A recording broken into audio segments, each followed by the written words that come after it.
నిన్న చూసాను నేను ఏది ముఖ్యమంత్రి గారి మాటలు చూసాను నిన్న ఏది ఆపరేషన్ కగారు విషయంలో. ఇప్పుడు వాళ్ళ చేతిలో తుపాకులు ఉంటాయి, మావోయిస్టుల చేతిలో తుపాకులు ఉన్నాయి. దాన్ని రాష్ట్ర ముఖ్యమంత్రి గారు ఏమంటారు, సామాజిక కొంత చూస్తున్నట్టారు. ఇది ఎక్కడ పద్ధతి? వాళ్ళ చేతిలో తుపాకులు ఉన్నాయి, వాళ్ళు మైండ్స్ని పెట్టిండ్రు పోలీసులు చంపడానికి. మీ కాంగ్రెస్ పార్టీ ప్రభుత్వమే మావోయిస్టులను నిషేధించింది, కాంగ్రెస్ పార్టీ ప్రభుత్వమే నిషేధించింది. మీ ప్రభుత్వం మీ పార్టీ నిషేధించినటువంటి దాన్ని మీరు పడుచుకోకుండా దాని సామాజిక కొంత చూస్తున్న రాష్ట్ర ముఖ్యమంత్రి చెప్పడము, మంత్రులు దీన్ని ఖండించడము, ఇది మంచి పద్ధతి కాదు. దమ్ముంటే ధైర్యం ఉంటే రాష్ట్ర ముఖ్యమంత్రి గారిని చలో మావోయిస్టులను నిషేధం తొలగించే దమ్ము మీకు ఉందా? మరి ప్రజలు తిరగబడతారు ఇవాళ. కానీ దాని గిరిజనుల పేరుతోని దాన్ని చూడడానికి మంచి పద్ధతి కాదు. గిరిజనులు ఎవరు పోలీసులను చంపరు, గిరిజనులు ఎవరు మైండ్స్ పెట్టి బ్లాస్టింగ్ చేయరు, గిరిజనులు ఎవరు అమాయకులను చంపరు, గిరిజనుల చేత తుపాకులు ఉన్నాయి. కాబట్టి అనేక మంది అమాయకులను చంపిర్రు.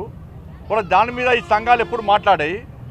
ఇవాళ వచ్చి ఇలా చర్చలు జరపాలంటే తుపాకీ చేతిలో ఉన్నటువంటి వ్యక్తులతో నిషేధింపబడిన సంస్థతో ప్రభుత్వం ఏ విధంగా చర్చలు జరపాలి దాని మీద చెప్పాలి. మాజీ సీఎం కేసీఆర్ మాట్లాడుతూ 10 లక్షల మంది మద్దతు ఒక తీర్మానం చేస్తున్నాం, ఆపరేషన్ కగార్ 10 లక్షల మంది వచ్చిన అన్న మీటింగ్ ఊచకోత జరుగుతుంది, ఛత్తీస్గఢ్ లో కర్రెగుట్టలలో ఊచకోత జరుగుతుందని చెప్పేసి కేసీఆర్ అంటున్నాడు. ఇక మళ్ళీ కనబడే చెప్పేసి రేవంత్ అంటున్నాడు. ఇప్పుడు అనుభవం మాకే ఉందని కాంగ్రెస్ నేతలు అంటున్నారు.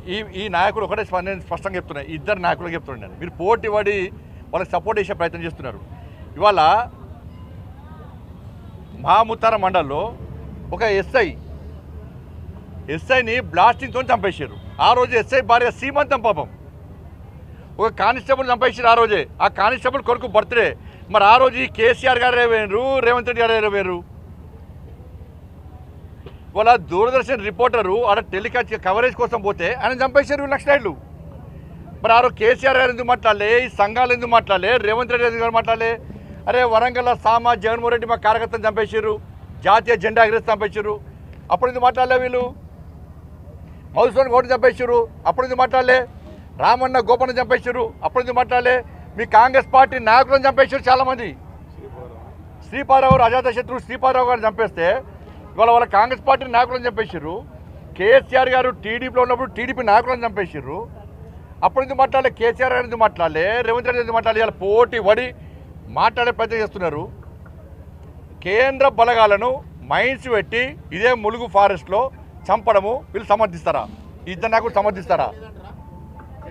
చర్చలు జరిపే ప్రసక్తి లేదు. వాళ్ళు తుపాకీ వీడాల్సిందే, పోలీసులకు లొంగిపోవాల్సిందే, వాళ్ళ ప్రవర్తన మార్చుకోవాల్సిందే. మీరు అది నిషేధిత సంస్థ, ఆ సంస్థతో చర్చలు జరిపే సందర్భమే రాదు. ఈ సంఘాల నాయకులు కూడా వాళ్ళు చేసినటువంటి అరాచకాలకు వీళ్ళు ఇందులో ఎందుకు స్పందించాలో సమాధానం చెప్పాలి.